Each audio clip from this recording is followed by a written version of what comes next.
Right now, I am wanting to introduce Debbie Allen. I'm so excited that Debbie is able to join us today.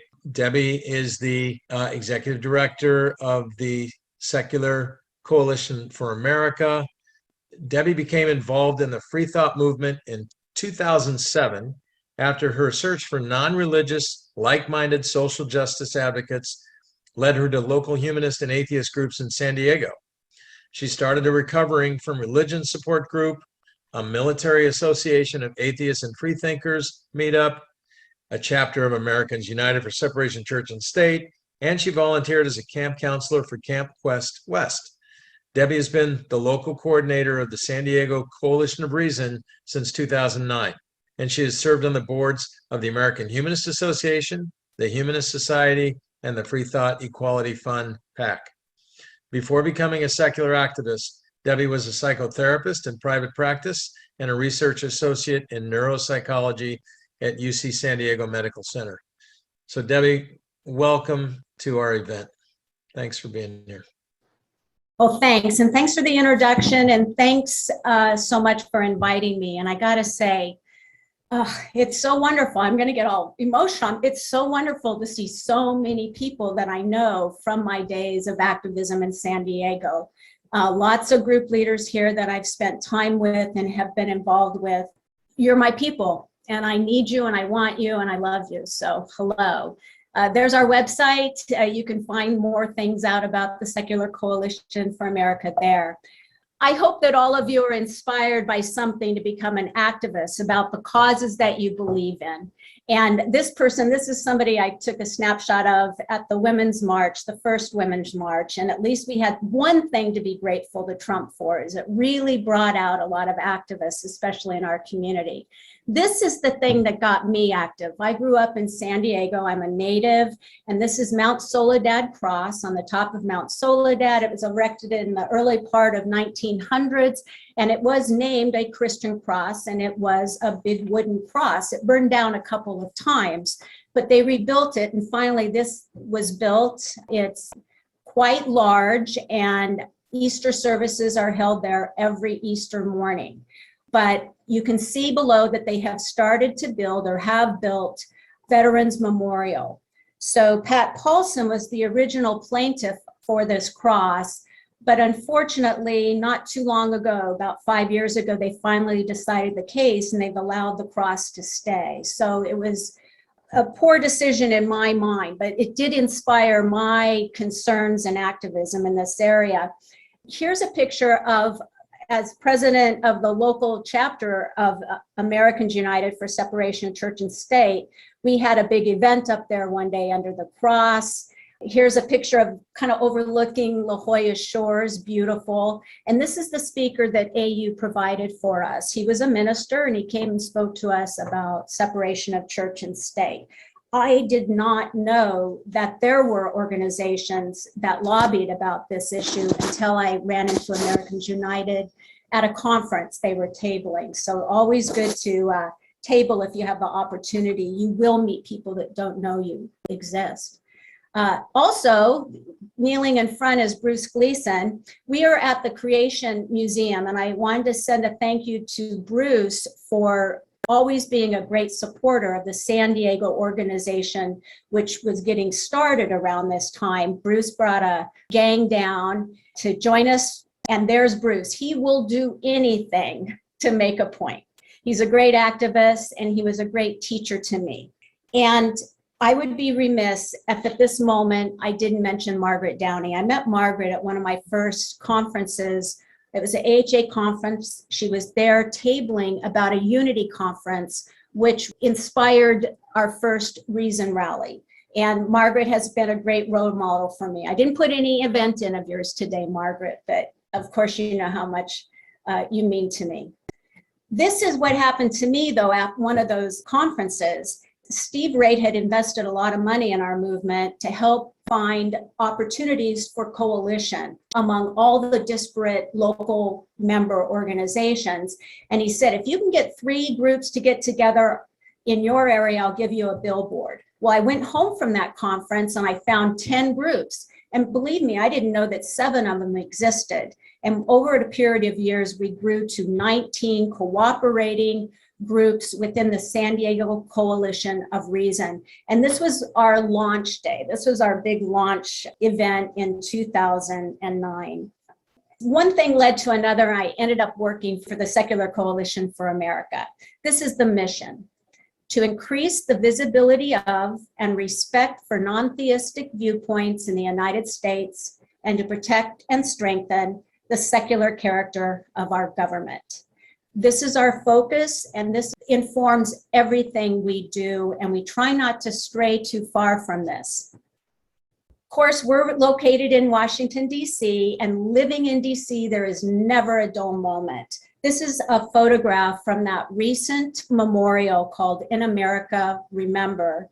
It memorialized the over 700,000 people. Now, when they put these flags in initially, it was just under 700,000. During the time it was up, we reached over 700,000 dead from COVID. Of course, also, the murder of George Floyd prompted a lot of rallies, protests, and also a new street, Black Lives Matter Plaza in Washington, D.C., which leads directly to the White House. This is on the steps of the Supreme Court. There's always a great protest to be had in Washington, D.C. And of course, we are able to again memorialize Ruth Bader Ginsburg after her death. And this is a big rally in front of St. John's Church, where Trump infamously held the Bible upside down and for a photo op. And like this man says, today we protest, tomorrow we vote. And here's the celebration the next night. And there's me down at the event celebrating a victory, a very important victory for our country. I was also in town for this.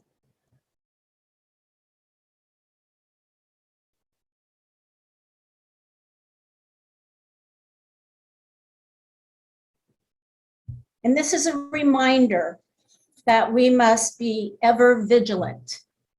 Our work to protect the wall of separation will never be done. We cannot rest on what we have achieved so far. It's really important that we keep going. But most days in DC look a little bit like this, you know, biking down a street toward the Capitol. It's beautiful, it's peaceful, and you do have a sense of reverence for being in a place where important decisions are made about our lives. So what do we do at the Secular Coalition for America? Well, first of all, we advocate for religious freedom on behalf of our constituents.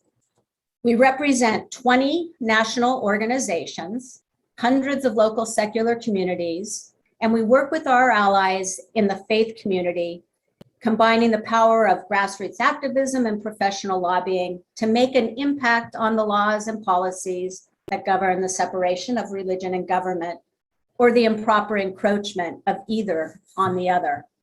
Here's a list of our member organizations. You may be affiliates of them or a member of some of them.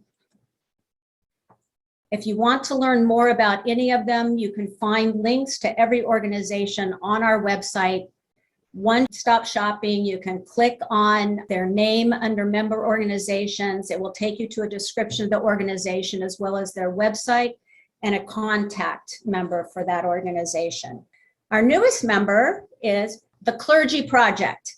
The Clergy Project was launched in March of 2011.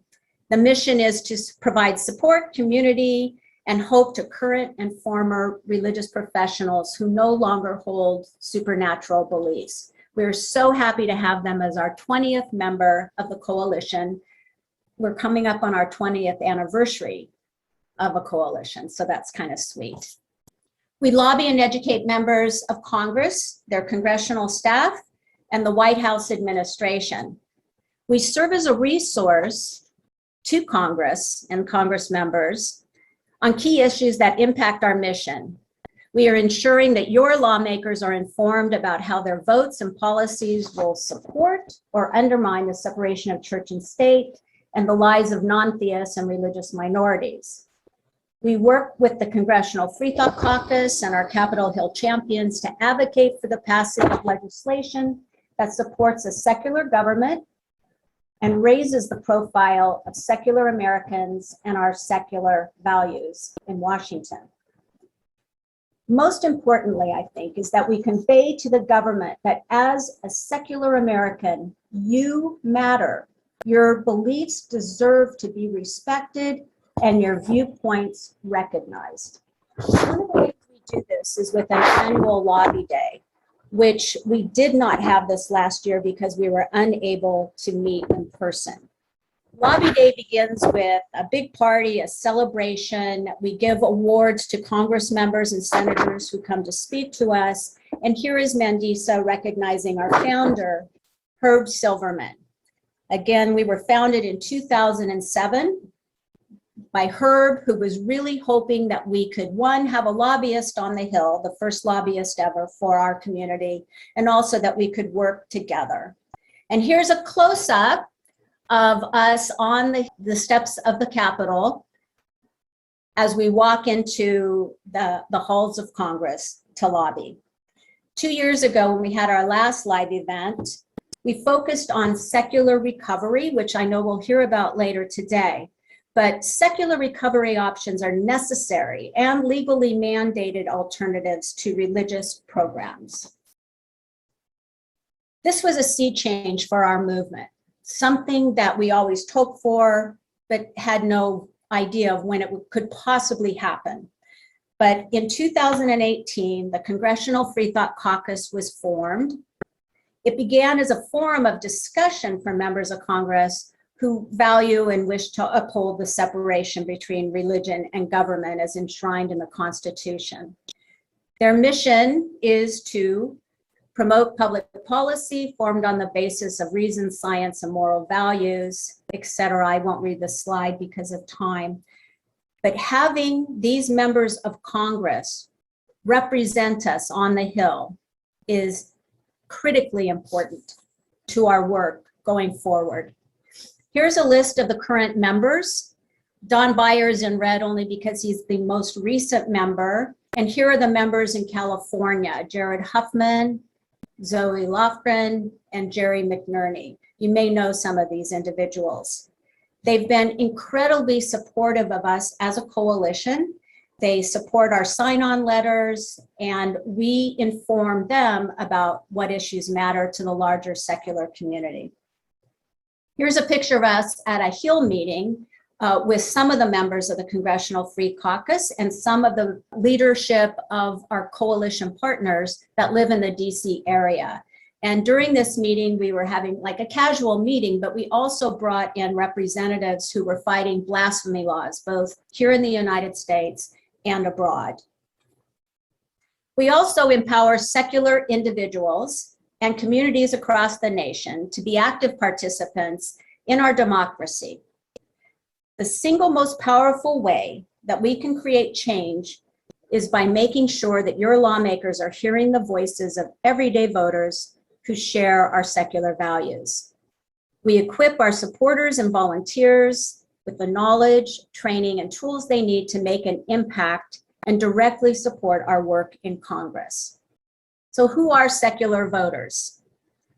The religiously unaffiliated or non-religious Americans are the largest and fastest growing religious demographic in the country. While the non-religious are a diverse group who span the political spectrum, these Americans are united on key political issues. We overwhelmingly support legal access to abortion and same-sex marriage, compared to evangelicals who oppose these same policies, but by smaller margins. Similarly, public religion research poll found that 71% of the non-religious oppose religiously based service refusals, compared to only 56% of the evangelicals who support that same policy. What this means is, because we vote overwhelmingly on certain issues, we are an important voting bloc, but we need to build that voting bloc by educating legislatures about how many non-religious Americans are living in their districts, about how many people within certain age groups, including new voters, are secular in nature and would vote in a certain way on certain issues. Legislators continuously misunderstand how many Americans are non-religious and the degree to which they vote almost in lockstep on certain issues. So in terms of becoming an activist, what can you do from the comfort of your own home? Well, one thing you can do is follow through with action alerts. Now, if you belong to the SCA or to any one of our member organizations, they send you action alerts. And sometimes we send more than one action alert because it's coming from different organizations. But I hope you'll take the time to just take action and send something that will land in your representative's office, either your Congress member of your district or your senator in your state. Here's an example of supporting the Do No Harm Act, supporting the Equality Act, saying no to Religious Education Week. Can you imagine, are they really going to have a Religious Education Week that properly addresses all religions or even the minority religions, and certainly not atheists and humanists? Also, I like him for other reasons, but this idea of having a national hymn is a no-go for the Secular Coalition, and we let them know it. So far, there's been no action on that. The Secular Coalition for America also is motivated to strengthen the relationships between coalition member organizations and their leadership so that we maximize our resources and are not working at cross purposes. Although not mentioned in our mission statement, this is one of the most important priorities of the Secular Coalition for America. We know that we are better, more powerful when we work together. That is always the case. Rachel Lazar said it, it's the faith-based communities working with us. It's any other organization that shares a similar value. We need to strengthen one another. Within our coalition, we have some very large groups and we have some very small groups. The small groups tend to do things for us that the larger groups cannot do for themselves. For example, like the Clergy Project, Ex-Muslims of America, Hispanic American Freethinkers. These groups are not really super large, but they're focusing on a group that is underrepresented in almost every large national secular organization. So their work is critical and we need to raise them up and help them. So contributions to the small organizations are helpful, contributions to the larger organizations are helpful because the larger organizations do reach out and support the smaller members of our coalition. One thing that the Secular Coalition does, well, there's a couple things we do every month. One is we have a grassroots working group meeting. This brings together a staff member or a leader from each organization to talk about what their organization is doing this month or in the near future. It gives us a chance to share resources if we can be helpful about an upcoming program, and it lets one another know how we can be helpful. We also have a communications working group where we share events, how we would like to message our own events with their help and assistance on Twitter, on Facebook. Again, this monthly meeting really helps us stay in touch with what everybody's doing and how we can be helpful to one another. Also, we convene a monthly meeting of the lawyers and lobbyists from all of our organizations.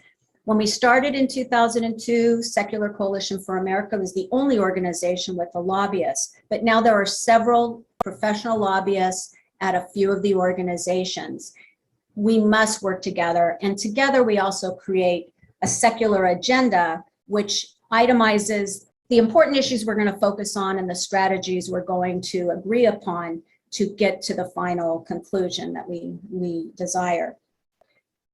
We also host an annual members meeting. Originally it was called the Heads Meeting, then it was the Secular Leaders Summit, and then they decided that they just wanted SCA to take over hosting it every year because it was being, shipped around to every group, and it requires quite a commitment of staff time to do these meetings. Here's a picture of some of the board members of the Secular Coalition for America. During these meetings, we have discussions, people talk about various issues, we have trainings in board governance, fundraising.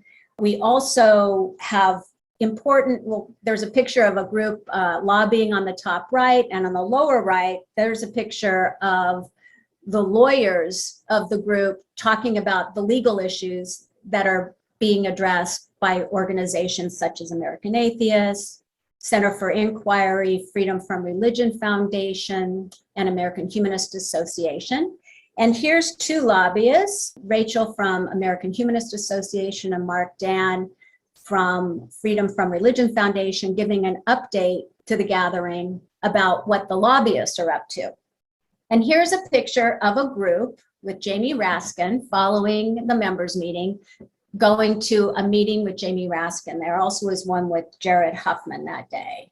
And here's a picture of us, a gathering. These are the leaders, the presidents, CEOs, executive directors of the member organizations of the Secular Coalition for America. So every year we create an agenda, a legislative and executive branch agenda, which describes what it is we hope to accomplish every year on Capitol Hill.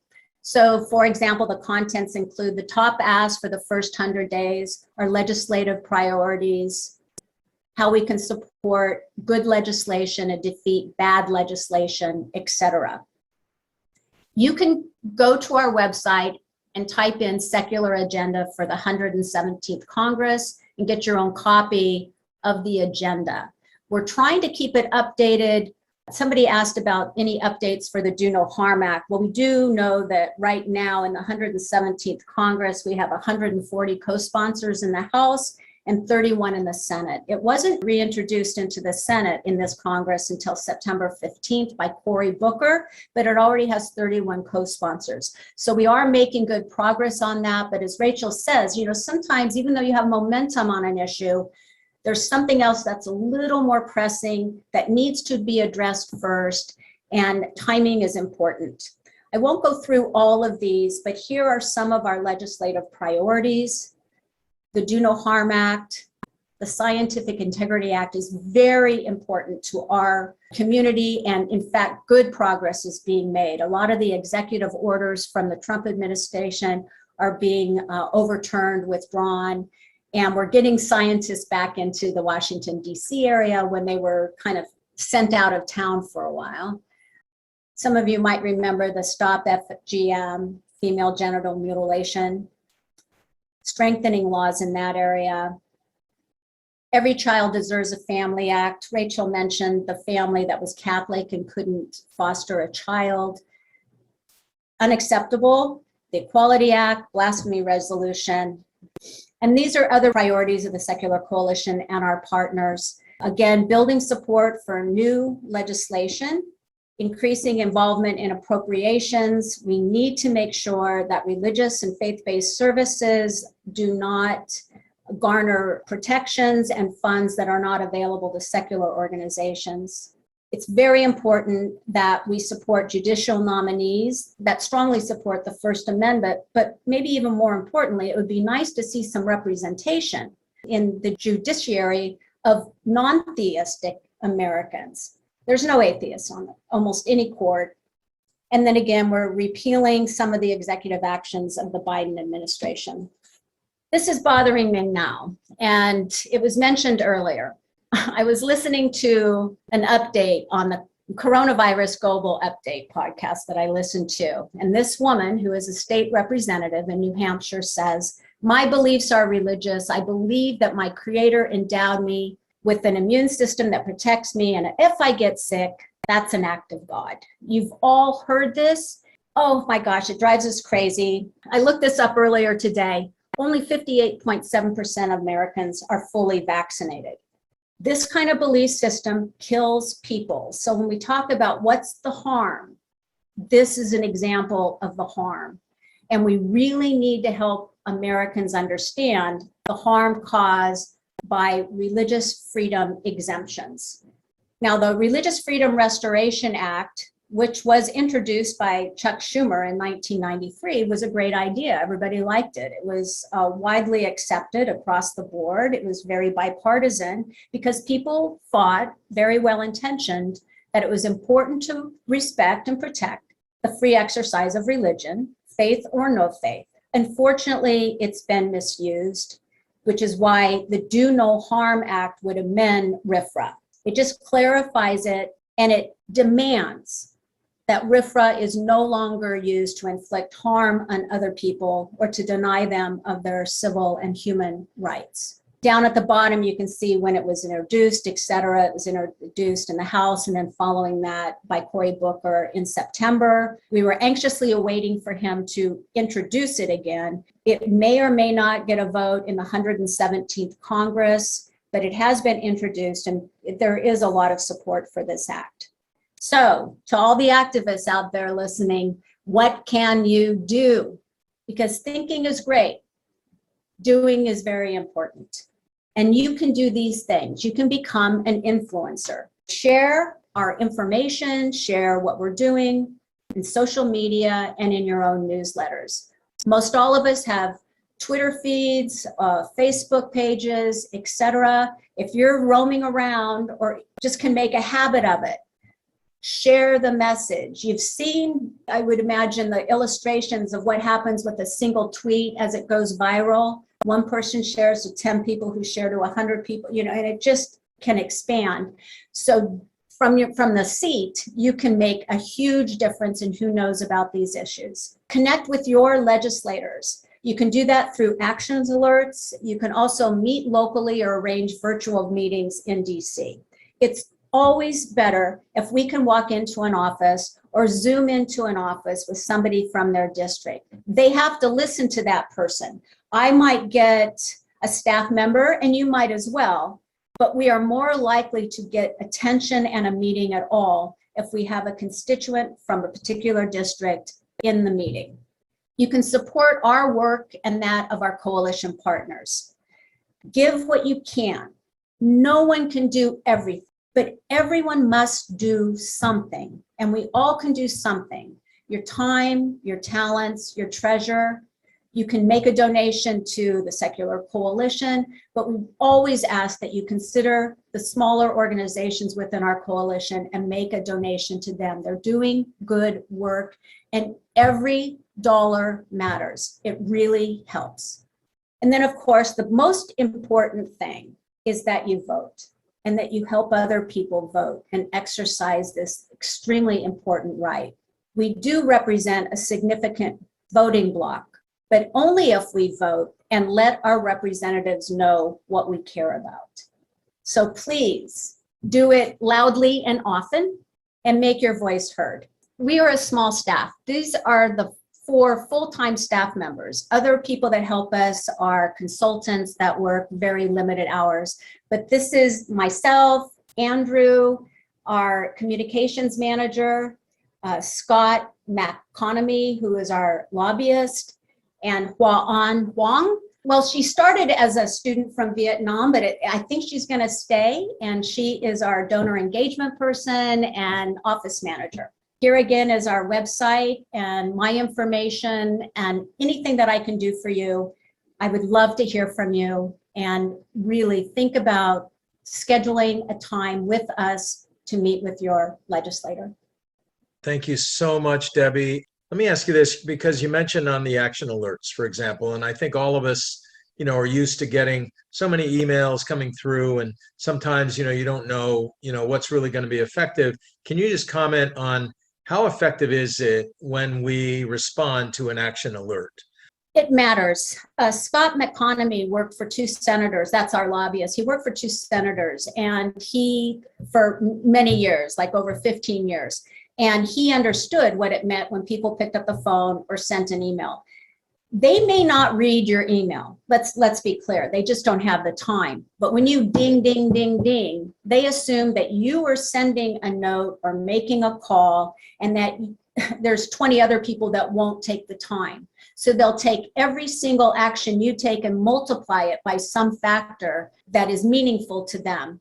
Taking action and getting We do talk about this because we spend time reaching out to people and wonder when we don't get any feedback if what we're doing matters.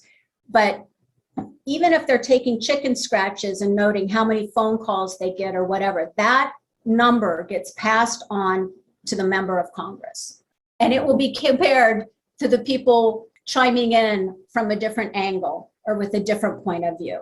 So it definitely matters. And I try to do it. I know that I can say I'm doing it for SCA, but if AA has a action alert or FFRF sends one, I'll do them all because I care and I know it's just going to be another voice, a number added to the tally.